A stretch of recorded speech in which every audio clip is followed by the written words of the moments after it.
So I don't really have anything eloquent to say right now, which is why I hope that those of you who have been contacting me since Yom Tov ended last night and asking me to put out a statement, a message, I hope that you'll forgive me and understand that there are some times when there's just nothing intelligent to say. There are no words.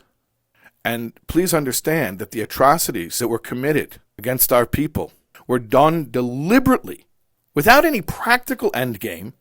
There's no actual strategic benefit other than to strike dread and panic into our hearts, and not just to break our hearts, but more so to break our brains, to expose us to things that no healthy human mind can make sense of, let alone to dream up such atrocities. And so I understand the instinctive human reaction on our parts to try to regain some semblance of safety and security and normalcy by taking these things that are senseless and making sense of them, by having a conversation, by talking it out, but you don't make sense of the senseless. And so that's why also I hope you'll understand, those of you who have asked me philosophical questions, how could Hashem allow it to happen? Why is there evil in the world?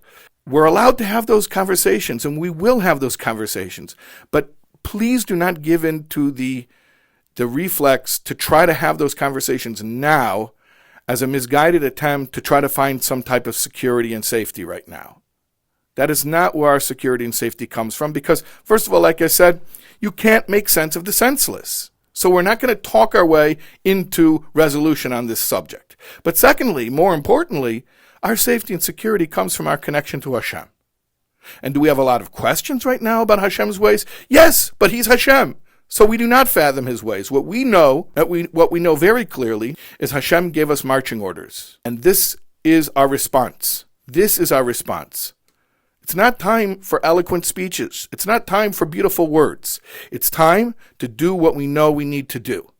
And that is to engage in acts of goodness and kindness, to do more mitzvahs, to learn Torah, to pray, to say the words of prayer, of Tehillim, to connect to Hashem, to strengthen our spiritual connection, to strengthen the spiritual connection of another Jew. And that is how we strengthen our people. And anything that would dissuade us from that or distract us from that, please understand, it is an act, I'm going to use a harsh term, but it is an act of self-terrorism and self-sabotage to expose yourself to images and even descriptions of events that are beyond the pale of what a normal human mind can dream of in its worst nightmares. So do not self-traumatize. There's no benefit in that. You are actually, God forbid, aiding and abetting the enemy by doing so. We are all in pain. We're not in denial. We're not in denial of the pain. We feel the pain. But do not twist the knife, so to speak.